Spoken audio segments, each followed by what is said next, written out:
Hi everyone, I'm Lisa Baudouin. Welcome to Lisa's Chat Room. Today is April 6th, 2025, and this video is basically impromptu, so just so you know. And in this video, I'm going to share with you, so far in my health management program, I've gone from 165 pounds down to 152.2, and I'm doing very well. Feel real good about it.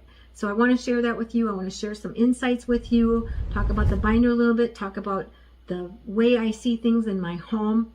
And then I'm going to get into the vegetable slush that I made the other day. I'm going to talk about that spinach slush I made, and then also show you how I make it into a smoothie. But before I begin, I have to disclose I'm not an expert in anything.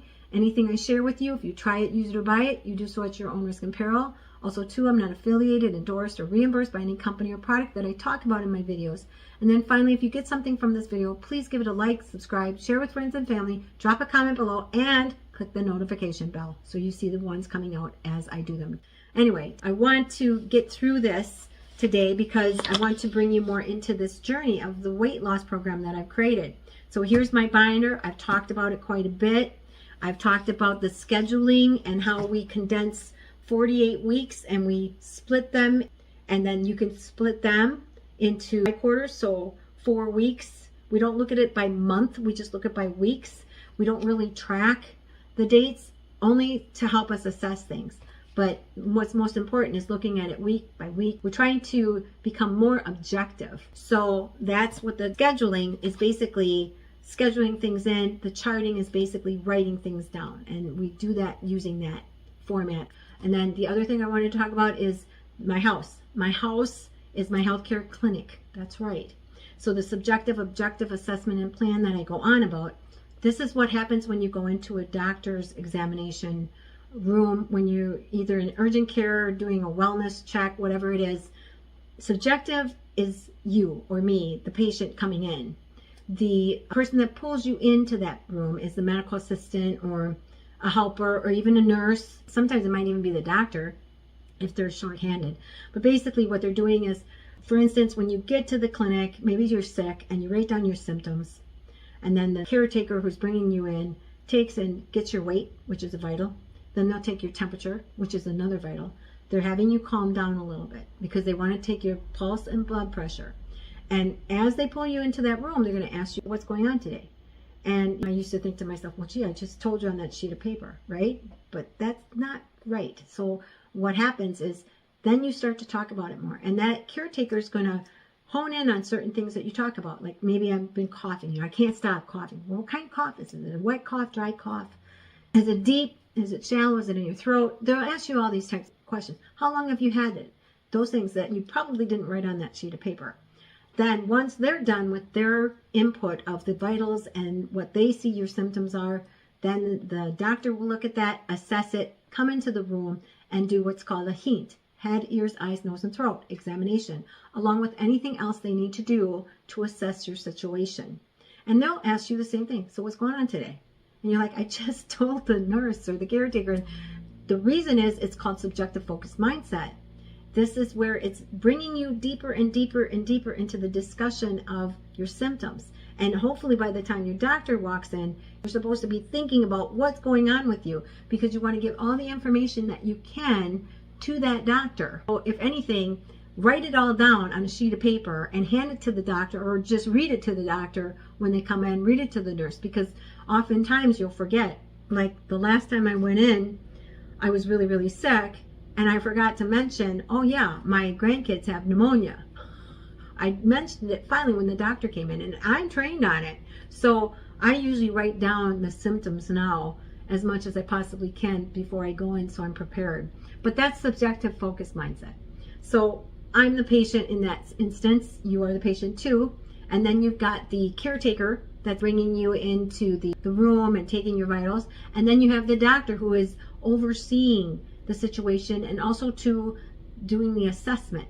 So you've got subjective is you, objective is the doctor, and assessment.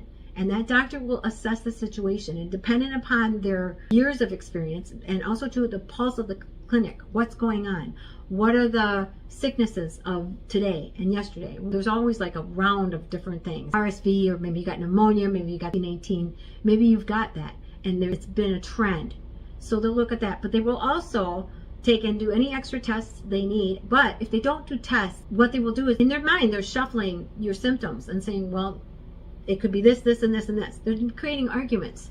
And then if something's really super close and they just don't want to have to test it, and it depends upon how sick you are too. Sometimes if you're in real dire straits, like I was, I had a bacterial pneumonia.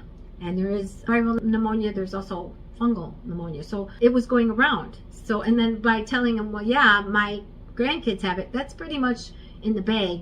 But he gave me a broad spectrum antibiotic, and that covers a couple things. So in this health maintenance class, I just want to mention, we're going to be doing the same thing, but not with medications. Just the trend of looking at different things like parasites in the body, fungal infections in the body, which I happen to have, and I will talk about it again. I just wanted to bring it up. But so looking at that, for me, I'm finding homeopathic ways. But the one thing I want to mention here for sure, anything you do, even if it's a tea, if it's an herb, if it's a different kind of food, something different, you need to talk to your doctor and consult with your doctor before you do anything.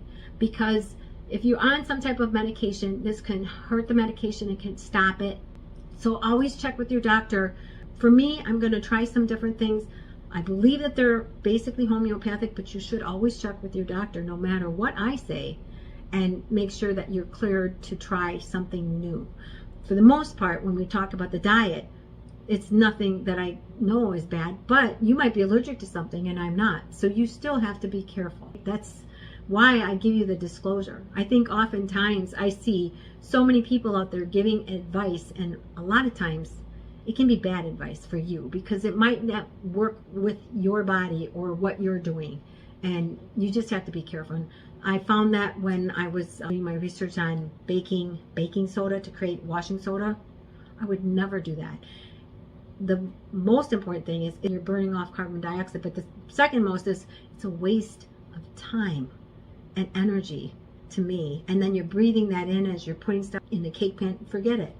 I'm just going to buy the box of washing soda rather than doing all that work. When it comes to organic things, again, you still have to be careful. I am allergic to some organic things, but mostly formaldehyde and bleach. I'm allergic to penicillin.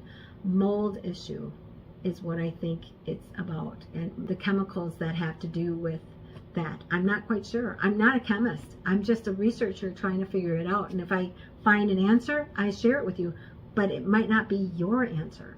So, but this is working for me, and that's why I like to share it with you. So I've got the prep and planning, the diet, the detox, the health and wellness, and the tests and evals. We talked about that already. You just set up your binder like that. And then in the planning, you put your circle of health, you put your schedule in the front, a copy for my diet, one for my exercise, one for my evaluations. So every once in a while, I will put, like if I'm going to do something special with my diet, I want to try something out, I'm going to put it there and I'm going to monitor it. So I'm putting on a different hat. So getting back to the SOAP, the subjective, objective assessment and plan, when you're in the doctor's office, the doctor will order tests if they questioning what's wrong. And they might give you a diagnosis, and to be honest, it could be wrong, or you get worse, so you'll come back in. But usually when they give a diagnosis after doing their assessments, that's kind of like the stamp. It's like, okay, I'm done. Now here's the therapies, the plans, the remedies that I want this person to do. So looking at that from that perspective, and that is the objective part of it. That's why it's important to on paper, because you can't do it in your head. I don't know anybody that can. I mean, maybe there are, but I don't know anybody that can. It's really tough. And that's why you have therapists. Your therapists are your sounding board. They're the persons that are going to help you objectify what's in your head. So anyway, going back, the second skin of my house is my healthcare clinic. And I am wearing all those hats, per se, in the SOAP. I am the patient, but I'm also the caretaker. I'm basically kind of like a nurse. And remember, we don't have a license to be a nurse. We don't have a license to be a doctor. You will always want to go to your doctor when it comes to understanding medications and even nutrition. This is just a small piece of information you should use, and make sure you go and research, talk to your doctor, and make this plan for you. But basically, the caretaker, that's me too, overseer. and the administrator, which the administrator kind of takes the role on like a doctor. I'm going to try this plan. I'm going to try that plan. If it's something that I think could conflict with my medications or something like that, I'm going to double check, make sure that I'm safe, and then I'm going to try it. And I'm going to try it at very small amounts. For me, that's personally the way I check things. And actually, a doctor will order something for me, and I'm scared to take it because I'm afraid it's going to cause some kind of repercussion. I have severe PTSD, and so I have to be very, very careful when it comes to putting things into my body. When it comes to having CAT scans or injections, I'm okay because I actually gave injections in my career and took many injections in the training. So I'm fine with that. But like a CT scan, oh my gosh. And I'll tell you a story about that later. But now getting back, and you know I go off on tangents, but I think it's important because I can't just tell you one thing. It's just too difficult. I wouldn't say this is like a class. This is more like sharing with you the research and the knowledge I've done and what's working for me. And to me, when I look at people, if it's working, I'll listen to them, I'll consider them, but I will take it with a grain of salt and I'll make it and mold it into my way. So now I'm getting back, understanding that the second skin, that's our areas. My whole house is like a healthcare facility, really. And it's to pamper me, to take care of me, to watch over me. That's how I see it. All right, the charting part of it, I usually do a condensed daily. And the daily one I'm still working on. So I don't want to show that to you too much, except for you to understand that when you're thinking in terms of fat, I want to remove that word fat. I'm going to stick it in a closet. I will use it from time to time. But really in my head, what I realize is fat, it's stored energy in my body. And it's stored in different areas in my body. So I use the analogy of me being in this house, right? And so in the front of my body right here, that's my garage. And then my hips and my rear end, that's a closet. And then my arms and anywhere where there's a little bit more extra fat than there should be, that's stored energy in those areas. And that's the cupboards. Now, there's also fat in the brain. There's a lot of it in the brain. And I've been researching about it. One of the questions I have always had is, when I lose weight, does it all go a little bit at a time out of each cell like this? Or is it compartmentalized where it goes down here, goes down here, goes down here? My face will really thin out first before the rest of me. And my back will thin out a little bit before the rest of me. So I want to research that more and find out. But I do know the whole process of energy burning. That's what we're going to do. So this is my house, my garage. And I think of my closets and my cupboards. And there's energy in there, stored energy. And so when I eat food, more energy comes in. But when I work out and even just living, energy goes out. So understanding, first of all, that the calorie is 3,500 calories per pound. So one of the most important things you have to understand moving forward is for 1 ounce, that would be 218.75 calories. So think about 219 calories. That's what it is. When you divide 3,500 by 16, you're going to get 218.75. In that term, that really does help you a lot. So for every ounce you lose, you're losing 218.75 ounce of stored energy. Get it? Now the problem, kind of an obstacle in a way, is for our scales do not measure pounds and ounces. They measure pounds and fractions. And my scale measures 0.2, 0.4, 0.6, and 0.8. So I'm getting a new scale, and actually I've got another one coming, and I'm going to do a review on them and figure out which one I like the best. So I'm going to share that with you. Because the thing is there's easy ways of doing this, and there's more calculative ways. I like to ask myself why. Some people don't. And that's fine, perfectly fine. If you don't have time, I'll show you the easy peasy way of doing this. But I'm also going to share the calculative way. Why? How does this work? That's how I am. So I'll share that with you. But the point is remembering that calorie. And also remember, what is half? And I've got my other phone here. And I use this other phone, by the way, in my kitchen, in my calculator. Let's look at 3,500 divided by 2 is 1,750. So divide that by 2. 875 calories is a quarter pound. Get it? I'm leading you into my little world of formulas and calculation. So 875, if I eat less than 875 that I burn, I'm going to lose about 4 ounces. Get it? Okay. But the 218.75 ounces is the most important thing, because then you know that for every 218.75 calories, that is an ounce. Get it? I don't know if I'm explaining this right. Let me share another thing. Maybe this will help you. Your BMR. So you have a base metabolic rate. You have also a resting metabolic rate. You have a daily metabolic rate, and also what I call an X metabolic rate, which is the extra. Now the thing is the basal metabolic rate is just your processes working while you're sleeping. And then the resting is if you're awake and you're just sitting. The daily is all your movement. And that's why they ask if you're sedentary, moderate, or active. So they'll just average out what they think you're going to use. See, they do that. But the problem is you calculate the resting and the daily. It does not parse out that BMR. So I keep that BMR in the back of my mind at all times. And so for me, my BMR right now at this point is about 50.67, I think it is. Now, my apps that I use MyNet Diary for my food app. That's my favorite. You can do it free. I actually bought the subscription for, it was 30% off. So it was $40 for the year. So I just did that because I wanted to see some of the extra features. I have my Fitbit device, and I always put my Fitbit on my ankle. People see it all the time. I bet you they think I'm like incarcerated and I'm out on tour or something, but I'm not. Anyway, my Fitbit app, now this is the app that tracks my energy. And you don't necessarily need a Fitbit app. You don't even really need a MyNet Diary app, but you will have to track your calories and your scale. So I'll show you how to do that eventually. You just use a scale. And if you use a really nice scale, now I don't like the new wireless scales where you need a phone app. No way. The one wanted my credit card.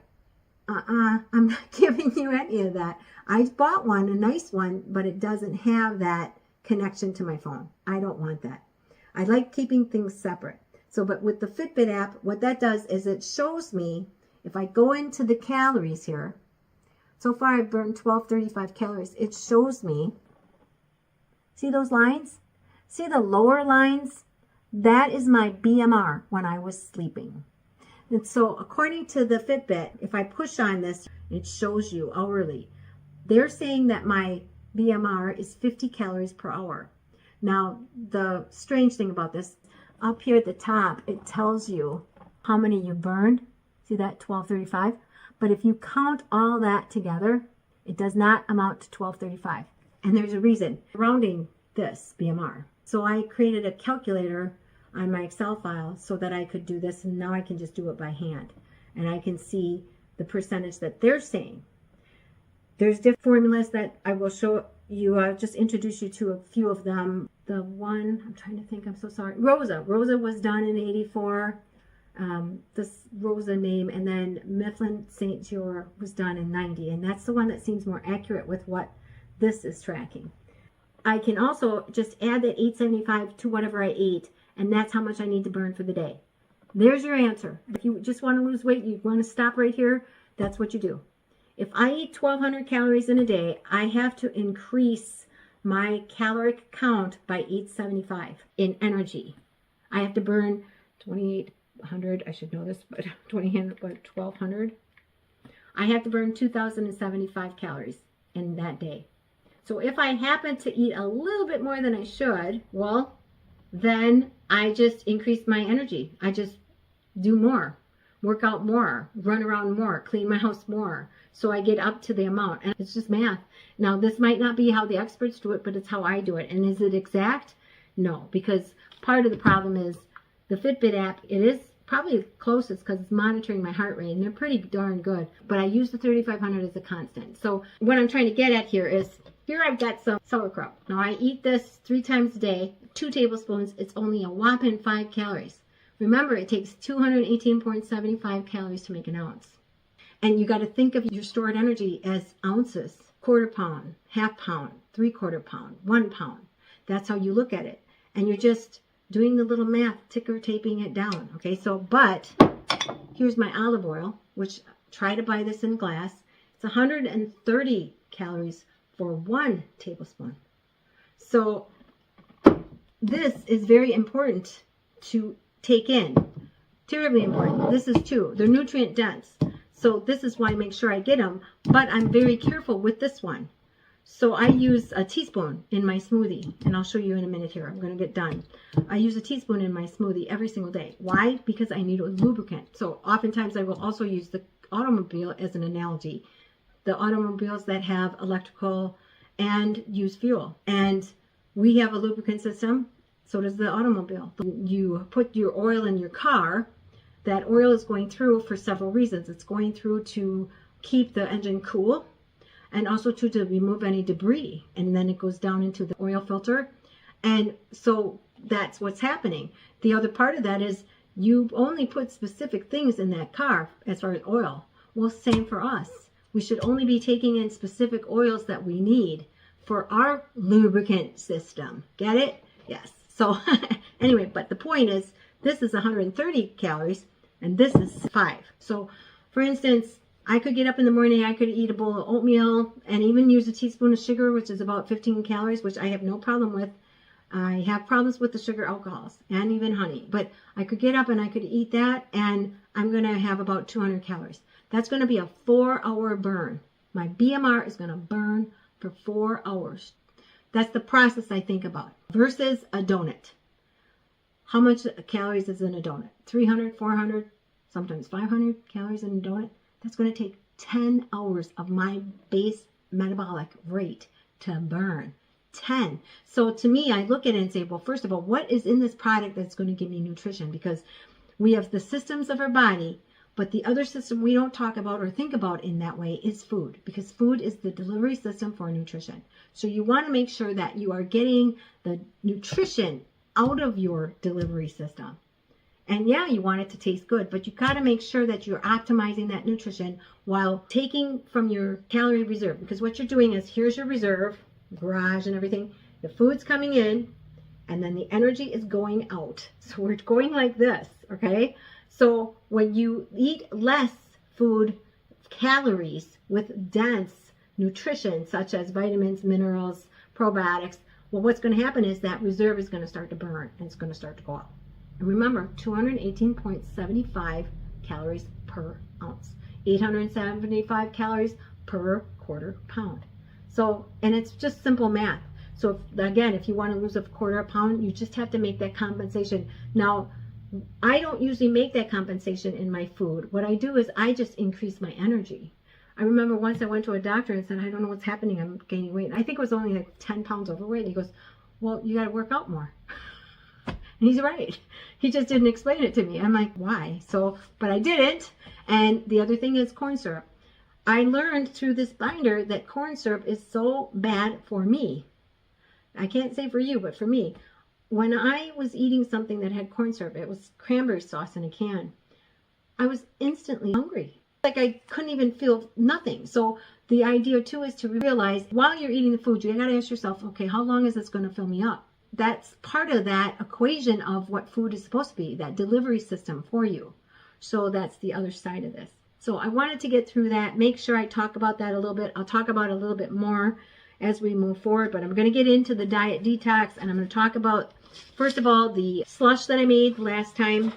If you are going to use wet spinach, and I'm not using my salad spinner, then I would actually cut your water down. But I had told you 4 ounces of spinach and then 24 ounces of water. That's what I'm doing. Now, that's not going to give me much calories or nutrition. And we haven't even talked about nutrition yet with this. We're just looking at calories and cost. What I would do, though, you're going to have to fidget it. Is if your spinach is wet, you're going to need less water. And that's what I found. It's a hit or miss. You just practice, experiment. But that's what I have, and then it comes out to about 7 calories per serving, 6.7.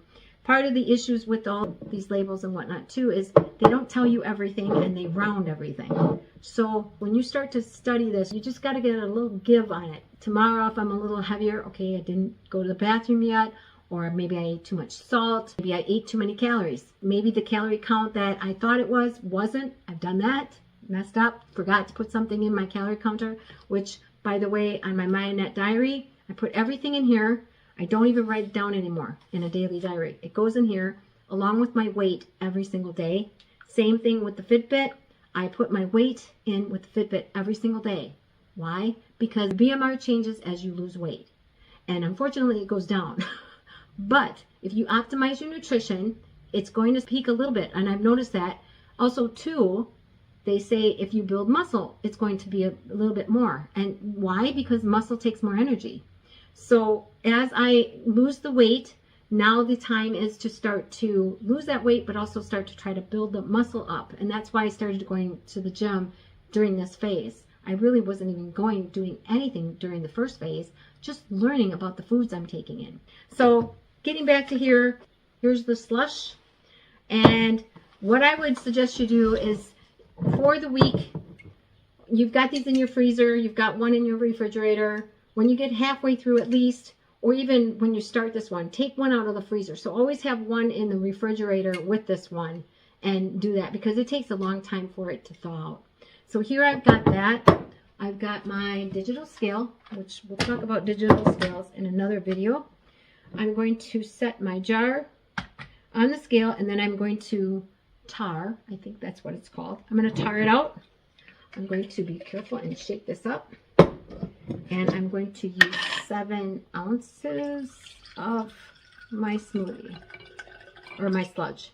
Sludge. It's my slush. Sorry. I hate videotaping myself. It's so much easier for me to talk to people. But 6.6, 6.7, there we go, 7. Perfect. All right, now what I'm going to do, I'm just going to use this cover. I'm going to add my ingredients that I use for my smoothie. And usually what I do with this is I have this right here. I have a clipboard on my cupboard on the inside, and I clip it up here because 9 times out of 10, I'm in a rush and I forget something, and then I'm upset with myself because I really need it all every single time. So for my smoothie, it's so simple. I use 1 teaspoon of olive oil. And why do I do that? Remember the lubricant? We want that lubricant. And I wanted to show you these. Aren't they cute? Ceramic. I think I got these at Salvation Army, and I got these metal ones at Value Village. But I use 1 teaspoon of the olive oil. And I'm trying to do this quickly now. I use psyllium husk, 1/4 teaspoon, and I actually use plastic. This is one of the very few things I do use a plastic. But I only use 1/4 teaspoon. Now, I would like to drink this twice a day. Once in the morning and once in the afternoon. That would be the optimal because there's really not a lot. But I'm doing the best I can here. Then I take 1/4 teaspoon, which I just go like this, of garlic, minced garlic, organic. Which next time I'm going to see if there's a glass jar. And then I also take my protein powder. This is vegetable protein powder. The difference in vegetable protein powder and whey is anoles. And we'll talk about protein profiles and whatnot, amino acids in another video. So, but I put that in there. And that's it. That's all I have in there. People are like, what? That's all? That's it? That's all I have. And then sometimes what I will be doing in the future is I'll be putting things in there to test. Like I will be sticking some charcoal in there, because I hear charcoal is a great detoxifier, but I'm going to do that as a test. And remember, if you do that, make sure you consult your doctor. And even the garlic, make sure you consult your doctor if you're not used to garlic.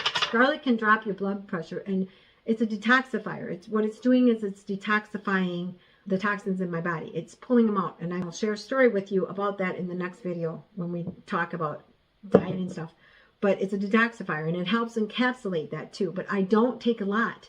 I would never take a lot because remember, the body senses if you have too much toxin in your blood, and you can get toxic overload. I just do 1/4. That's it. And also too, it will start to gelatinize. So you want to make sure that you drink this pretty quickly. And of course, once you get down to your last serving of your slush, you would make that in that jar, so you're not wasting. So here what I'll do, I'll drink this, and then I'll take some of my water for the day. I'll mix it in here, shake it really well, drink it again, and I actually wash this right away because it's really hard to get that stuff out if it dries. It's terribly difficult. So, and that's all I do. That's it. Simple, easy peasy. You're probably like, she did all that talking and that's all there's to it. That's right. I usually take my smoothie and I use English muffins. They're 150 calories, if less. Some of them are 120. And then I'll put something on it like peanut butter, or I'll use cream cheese. Cream cheese is very good. It's very low in caloric content. I might have an egg with it, maybe, and then I'll have an evening meal about between 2 and 3 o'clock. I try to get done by 4 o'clock because remember, you're going to try to digest this and get this all digested, which is part of this delivery system, and you want it all done. You know, like for instance, say I eat a big donut at night, 300 calorie donut. Well, now my body's really got to work hard. And I also think this helps with when you have resistant weight loss and you're having that problem. It's all about math. And the body is trying to protect you, of course. If you stay consistent, after I work out, I usually do have green beans. I've done beets with carrots. That's a really good, optimal nutrition. Things like that. And grapefruit, oranges. The other thing I want to talk about is regularity. So I use the yogurt in the afternoon. I use about a half a cup of yogurt and I mix about 6 cherries in it, and it's delicious. And you can smooth that out if you want. Then you can even add a little bit of water to it so that it is a smoothie, like a shake. It tastes so good. I do add a little ginger. Of course, make sure your doctor clears you for that. But I add some ginger to that, and that is my snack. And then at night, I have a glass of tea. And you can pick whatever tea is best for you. I like dandelion tea. Put a little bit of lemon in it, and that's my day. And it's plenty. I can feel that I'm optimizing, and I know it by a couple things. First of all, my fingernails are growing really well. My hair is growing. And the other part of that is with the psyllium husk, it stopped me having the impulse to bite my nails. And I know this because I stopped taking the psyllium husk and I started chomping a little bit. And I'm like, oh my gosh, it works. So I find this one is the best. It's a very fine grinded psyllium husk because you got to be careful. There's warnings on it that you can die and you can choke. So be very, very careful. Make sure you clear things with your doctor. But that's about it. And then, again, I will drink this down. I'll mix it with a little water, drink it some more, and then I'm finished. And it's actually taken me way longer to explain this to you than to do it. But I'm glad I got this out of the way. Moving forward, we can talk about a few more things. We're going to get into the labels as well. And then I'm going to sit down with a sheet of paper and show you this calculative balance. But it's quite easy. You just figure out your BMR. Now, most of the calorie counters I have, they say I can go up to like 1,400 calories, which I have tried, and I do lose weight. I lose weight at 1,400 calories because I'm burning like crazy. When I look at my Fitbit, I can tell you, let's see, yesterday I burned 2,424 calories. Not kidding. Okay, I hope you can see that. Day before, 2,470. Day before, 2,174. I go about 5 to 8 miles. I went 11.55 miles that day, and I burned 2,470 calories. So I was walking around shopping. That's what I was doing. You start slow. I didn't barely exercise the first phase, especially the first month. I just got up, did a little bit of stretching. Make sure you do your stretches every morning. Just make sure you do that. Then I've got some really great tips for you to increase and boost that metabolism. But you got to watch the channel because I can't tell you everything at once. So that's it for this video. Please make sure that you stay safe and stay healthy. And I hope to see you next time back here in Lisa's chat room.